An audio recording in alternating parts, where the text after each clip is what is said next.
The Australian Financial Review. Yes, I'd like to make an opening statement. Thank you, Mr. Malandi.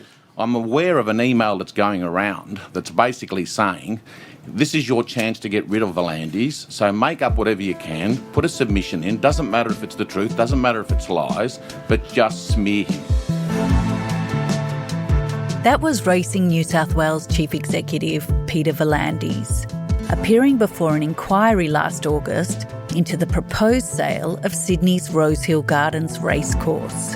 The $5 billion plan to turn the racecourse into 25,000 homes has divided the industry and focused attention on one of the country's most powerful sports administrators.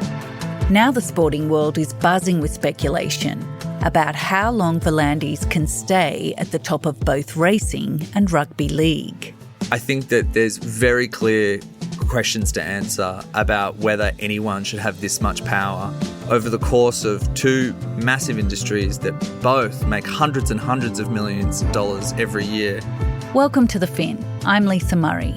Today, Rear Window columnist Mark DiStefano talks about the rise of one of Australian sport's most powerful men and takes us inside the battle to control the future of racing and rugby league.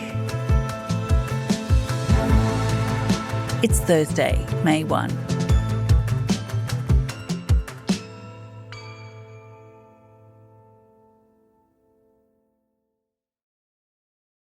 Hi, Mark. Thanks for coming on the podcast. G'day, Lisa. How are you? I'm very good. Mark, you helm the Rear Window column at the Financial Review and you regularly write about the country's most powerful and well-connected people. Have you ever written about someone who is more polarising than Peter Volandis, and why is he so polarising? Peter has this presence about him. Peter Volandis. Never heard of him. Haven't you? No. The most dynamic official in Australian sport. A lot of people call him quite Trumpian in the way that he deals with things. He jumps from one topic to the next. Are you intimidating? Yeah, absolutely. People know I'm a determined person and I'm not interested in people telling me, every reason why they can't do it. I want them to tell me every reason they can do it.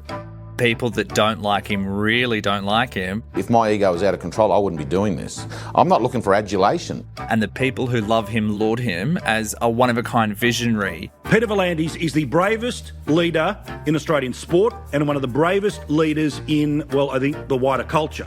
He's been called the greatest administrator in racing history by the retired doyen of racing media, Max Presnell. He's run Racing New South Wales for 20 years and he's turned the regulator that was once this really unknown body within the sort of broader industry into a commercial colossus. There was plenty at stake when the booming internet gambling industry took on Racing New South Wales. Racing New South Wales has won on all counts.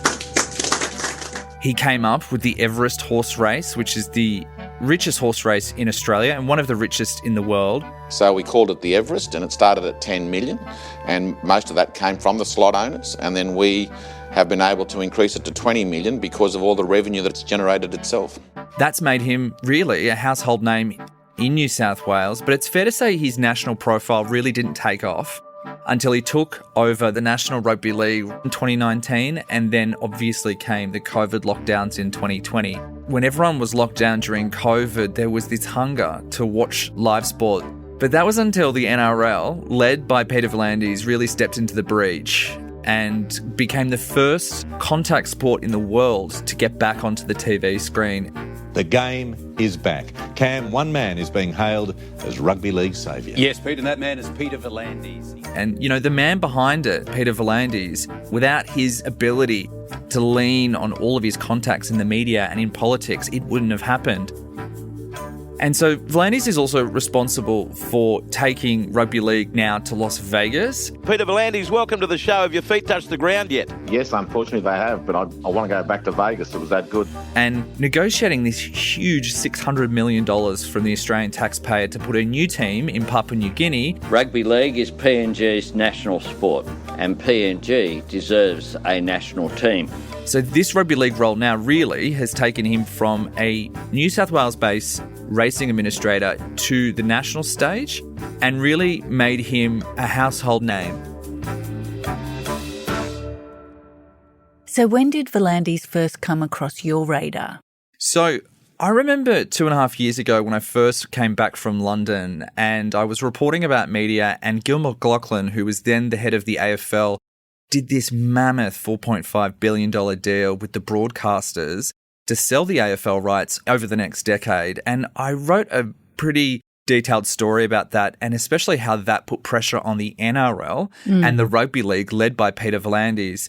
And I went to the Everest as a guest of him, along with several of my media colleagues. And at that director's suite, which overlooks the Randwick Strait, he didn't corner me per se, but he did find me out, and he really made the case. I'd never met him before, but he really made the case that I was wrong, that, you know, the NRL wasn't as badly put off by this AFL deal. And it was at that moment where he was almost pointing at my chest. And I was just fascinated from the first time I met him about how this man had become, you know, such an immense figure on the national stage, and all of the power that sort of circled around him in that room. So I've been writing about him for going on 2.5 years, but it really did kick off at the end of 2023 into last year when the New South Wales government announced this game changer proposal to buy the Rosehill Racecourse off the Australian Turf Club for $5 billion. And the reaction from those within the racing industry was swift and it was fierce. And we'll get to that fierce reaction. But just on the national profile that Volandis has managed to build, that's come largely because of the way he managed rugby league during the pandemic. How did he reopen rugby league before any other sport? And what does that say about how he wields power? So whether it was the Everest or whether it was the deregulation of the gambling industry, Peter Volandis always was a North Star person. He set the course and he said, we are going to do this. We're going to reopen. And so he gets on the phone to all of his friends in the media, and they are the top newspaper editors, they are the top, you know, TV CEOs.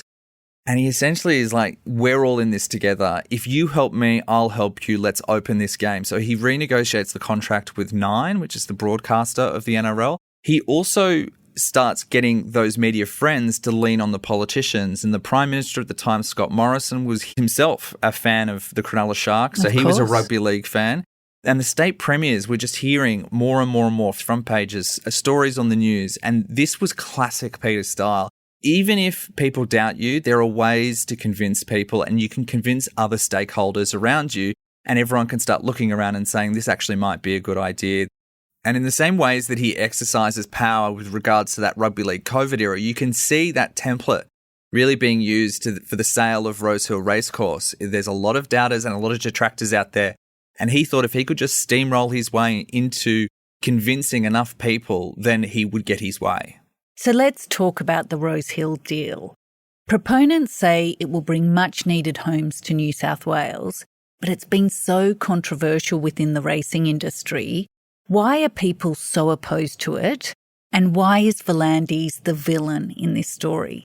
So to understand the bun fight over Rosehill, you have to go strangely to this weird fight over governance that was happening a few months before. So towards the end of 2023, Peter Volandis goes to the New South Wales government and he tried to have the board term of the Racing New South Wales chairman Russell Balding extended. Now, it had already been extended twice, but the pair was so close, and Volandis argued it was just really important to have Balding there by his side, especially when the industry was, in his words, a state of flux. But the industry just wasn't having any of it. So there were people like the former chairman of Racing New South Wales, John Massara, Katie Page, who's the co-owner of the Magic Millions Thoroughbred sale, and she's also the CEO of Harvey Norman. Yeah. They both spoke out against the extension, saying this flies in the face of all good ideas of governance. And when Labor, under Chris Minns, the new New South Wales Premier, puts forward special legislation to extend Balding's term, the opposition and crossbench said, look, we'll support this strange request, but only if Volandis has to front up to estimates and have Racing New South Wales finances overseen by the Auditor General. Now, they're kind of ideas that are pretty run-of-the-mill for most regulatory agencies. Yeah, I was about to say it's quite extraordinary that wasn't already happening. That's exactly right. And the fact that the Balding extension was then pulled, seemingly at the behest of V'landys, really did show a couple of things. First, it showed that there were limits to how much he could get what he wanted in the state parliament. But second, why was he so allergic to this idea of more scrutiny and oversight over Racing New South Wales? So the Balding extension was withdrawn, a new chairperson gets announced, and then 2 weeks later, the Rosehill deal gets announced in the media. So explain the deal. Yeah, so Rosehill is one of 4 racetracks in Sydney. Amongst the racing faithful, it's almost has this reverence because it hosts the Golden Slipper. It does host big, 20-odd race meets every year, but it's in a position of Sydney that's a bit harder to get to than Randwick, which is in the eastern suburbs of Sydney. The thing that Chris Minns thought, the Premier, was this is a fantastic bit of land to add 25,000 new homes. It's in a growth corridor as part of the city.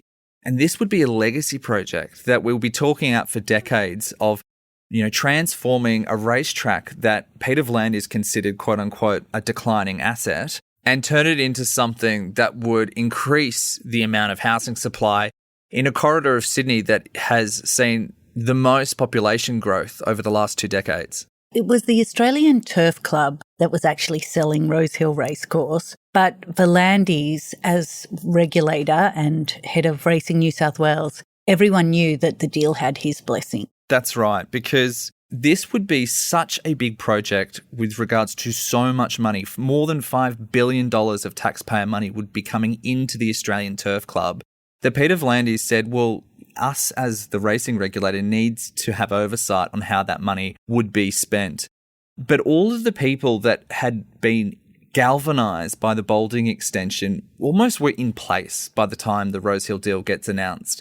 The same figures who were critical of Peter in that fight suddenly were on the same email chains, the same WhatsApp groups, and the fight back against the Rosehill deal was fierce and immediate. So what did they do?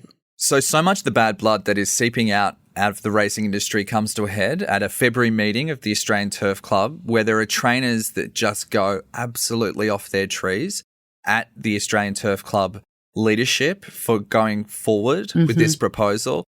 And obviously the politicians in the New South Wales Parliament sense this, and they decide to hold their own upper house inquiry. Over the course of several months, through till about August, September, they receive all of these submissions and they keep coming in without names on them. And one of the reasons why those submissions have no names is that many of them fear retaliation from those within the industry. And then Peter V'landys himself steps before the inquiry and has an absolutely blockbuster face-off with many of the people who are his biggest detractors within the racing industry on the committee. He thinks that he's been unfairly maligned by what he considers a quote-unquote Get V'landys email operation.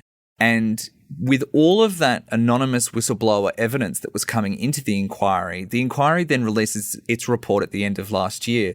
And it says it's so alarmed by some of the allegations, some of it including illegality, that they themselves say there should be a separate inquiry into Racing New South Wales and that the government should review the Thoroughbred Racing Act, the legislation that puts guardrails around Racing New South Wales.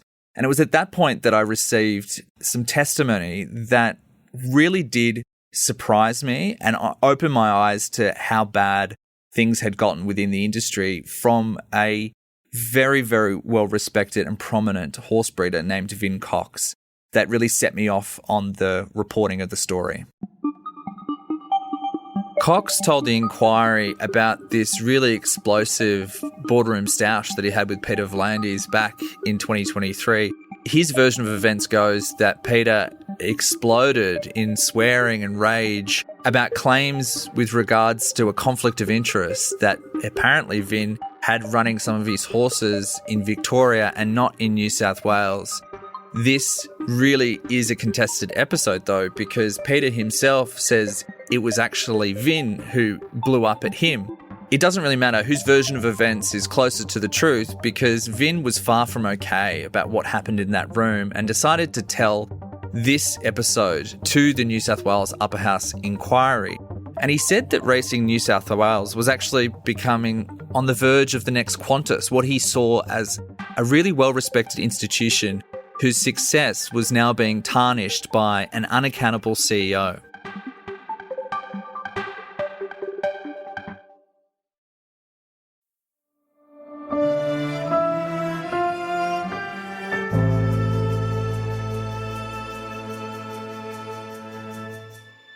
Mark, we're talking about the powerful sports administrator Peter V'landys and the battle for control over the horse racing industry in Australia. Following the inquiry into the Rosehill Racecourse sale, there's now a government review of the way racing is regulated in New South Wales. How did Racing New South Wales become so powerful? The way that this regulator has transformed itself from an industry body that oversaw integrity, that ran stewards' inquiries, that did workers' compensation claims, that did the licensing for everyone across the industry, into this commercial mammoth is a hugely interesting story because it really does evolve with the power of Peter V'landys. And one of the key moments that transforms it not just from regulator but to commercial operator is in the late 2000s where it used to be you had to go down to the tote to place a bet. Now you could just open up your phone and place a bet on an app. And he sees the corporate bookmakers coming over the hill, the sports bets and the Ladbrokes, and he negotiates that those corporate bookmakers would have to give 1.5% of the turnover of every bet that's made on every race in New South Wales to the Racing New South Wales regulator. And you really do see it go an annual revenue for Racing New South Wales of $28-30 million a year jump in 2012 to $200 million a year. And even just last year, the gambling revenue that flowed into the hands of Racing New South Wales was $315 million. So it's made Racing New South Wales very, very rich, but it's also now sitting on all of this money, all of these assets with very little oversight of the body from Parliament. Its finances are not accountable to the Auditor General. It cannot be referred to ICAC for corruption probes. And if you can imagine, Gina Cass-Gottlieb, the regulator chief of the ACCC, staying in a position for 20 years and having this set up in front of her, there would be people raising questions. And that's the reason why a lot of the attention is on making sure that there's a review of the Racing Act that really does dictate and define the roles and responsibilities of Racing New South Wales within the industry and then within Parliament. In your research for the feature, Mark, you found out that it was not just the Rosehill sale that had put the industry establishment offside, that in fact it was that some felt V'landys was messing with the way money is made in the industry. Explain the pattern, which is something I learnt from reading your very good investigative feature. Explain the pattern and why this is such a key part of the story. You know what they say, follow the money. And if you wanted to follow the money with regards to Peter V'landys and why the detractors are so angry, he says that 90% of the anger with regards to Rosehill is about what is called the pattern. So it's quite arcane, but it does define what is a success within racing and how money is made. So the pattern is a body that sits within Racing Australia. That's the umbrella regulator for the entire industry. There's a committee and they sit down and they figure out what races get Group 1 status, what races get Group 2, Group 3, and all the way down. That's why it's called a pattern, because there's a pattern of races of how horses graduate from winning a Group 3 into a Group 2 and also when those races are supposed to be run. There'd been this handshake agreement, really, that Group 1s in Sydney would be held at autumn, and then Melbourne would have its spring racing carnival with its Group 1s, where you've got the Melbourne Cup, the Caulfield Cup, the Cox Plate. But what is a Group 1 and what should be promoted from Group 2 to Group 1 does sit within the powers of this pattern committee. So the Group 1s are the best races, the best horses race in the Group 1s. Yeah, Lisa. So Group 1s are almost like grand final races. They are supposed to be at the end of a horse winning several qualifying races to get into them. But if you are an owner of a horse that wins a Group 1, say the Melbourne Cup, the value of your mare, so the mother horse, goes from anywhere between 2 million up to 8 million, just instantly. And the same thing happens for the stallions, but they go even further because the value of a stallion can go up to 25 million because it can impregnate a lot more mares when it goes and retires out to stud. That is where the real money is made. When a horse wins a Group 1, for the rest of its life, it actually does start to make more and more money as time goes on. So that's why Peter V'landys wants the Everest to be a Group 1. Yeah. So when it came to the patent committee and the regulators who sat on that board, both New South Wales and Victoria had a veto on that committee. What Victoria does is they reject the request from Peter for the Everest to be made a Group 1. And because V'landys is so upset with that decision, he decides to effectively blow up the patent committee going forward. So for 7 years, he exercises his veto, and this patent committee that sits within Racing Australia is effectively shut down. Then last year, Racing Victoria comes to the table and they say, we will give Everest a Group 1 status.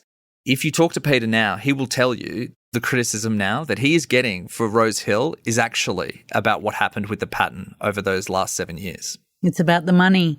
So, Mark, we've been talking a lot about racing and how Peter V'landys has been quite a divisive figure. He's had success, but he's also created a lot of enemies along the way. What about rugby league? How does he run rugby league, and does he have as many detractors? One person I spoke to actually is a former media executive and said that there are a few things that define Peter, is that he takes big swings and he learns from mistakes quickly. And one of the things that occurred to him when he was at the NRL was that the administration didn't move fast enough. It had been overtaken by the AFL in terms of a lot of the money that was being made. The $4.5 billion broadcast deal was a black eye for the NRL. And so he really has been somebody who's transformed this backroom commissioner job, and he's transformed it into him becoming more of an executive chairman, making these big decisions. Another of those big decisions was putting the opening round of the NRL in Las Vegas. This was something that a lot of people scoffed at initially. There were people, obviously, in the media who thought this was a big waste of money, but there were also a lot of people at News Corp especially, who were barracking him on. And this year, especially with the way that the AFL opened its season with this Cyclone Alfred disrupted round, there were a lot of people within football circles who thought, geez, V'landys has done it again. And this year, V'landys, in another PR over-the-top move, he records an ad. Mr. President, we want to introduce you to the toughest game on earth. Inviting Donald Trump to come see the opening round. Rugby league in the world's sport and entertainment capital, Las Vegas. We know you love physical, tough... And of course, he himself is fronted, but it's so weird. It looks like this almost hostage-style video with himself sitting there with a steed and ball. Hope to see you at Allegiant Stadium in Las Vegas on Saturday, March 1. Thank you, Mr. President. Thank you, Fox and friends. Trump doesn't come, but to him, this doesn't matter. This is classic V'landys in action. Everyone's talking about it. And there are now clubs that are fighting for a chance to then make sure that their teams are the ones fixtured for next year's Las Vegas season. So you have the reopening of COVID, you have Las Vegas, and then last year it turns out his ambitions to be this international figure are continuing to expand because he negotiates with Anthony Albanese, the Prime Minister, and James Marape, the Papua New Guinean Prime Minister, to put an NRL team in Papua New Guinea that would essentially help the federal government push back the influence of China in the Pacific, and $600 million of taxpayer money would flow into the NRL. It shows you his ambitions are almost of an international statesman variety now. Finally, Mark, you've spoken to so many people in the last few months about this. So what do you think is going to happen from here? Will the Rose Hill sale go ahead? Will Peter V'landys still be in charge of Racing New South Wales and Rugby League at the end of the year? And should he be? I think that the vote, which happens towards the end of May, I will be very surprised if the members of the Australian Turf Club approve the deal. This is a huge amount of money, more than $5 billion that would go back into the industry. But you can imagine this is like somebody coming along and trying to sell a church. For them, this is where their stables are. But more than that, they've been racing there for decades. So the NIMBY factor out of all of this, they might support more housing being built in the area, but do you really need to demolish the Rosehill Racecourse to do it? With regards to him and his own future, he's been running Racing New South Wales for more than 20 years. There's a sense from those within the racing industry, not only that they've had enough, but potentially he's had enough. Potentially he's come to the end of his road with regards to racing. And there has been a lot of speculation that he'll stand down from Racing New South Wales at the end of this year.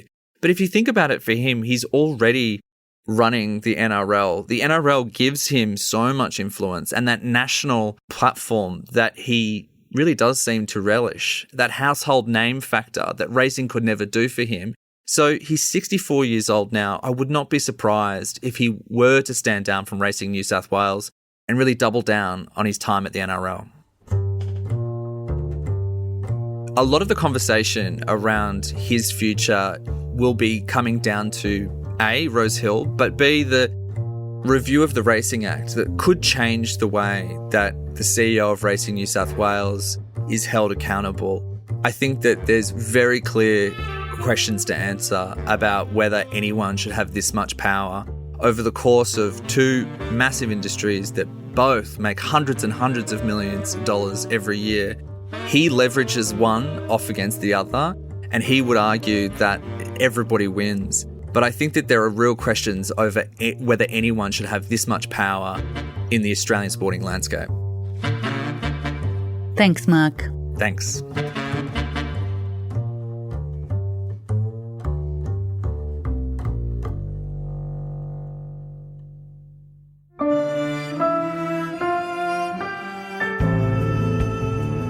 Thank you for listening to The Fin. I'm Lisa Murray, with Rear Window columnist Mark DiStefano reporting today.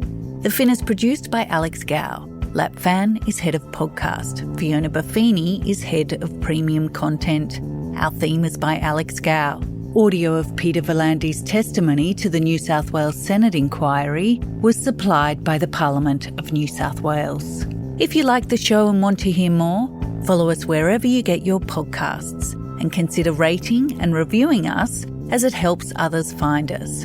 For more stories about markets, business and power, subscribe to The Financial Review at afr.com/subscribe. Join us next Tuesday for the last episode of our special podcast series, Election 2025, when we discuss the results of this weekend's federal election with political editor Phil Curry and the rest of the panel.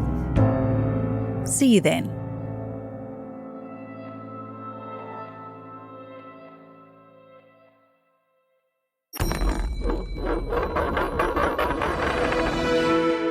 The Australian Financial Review.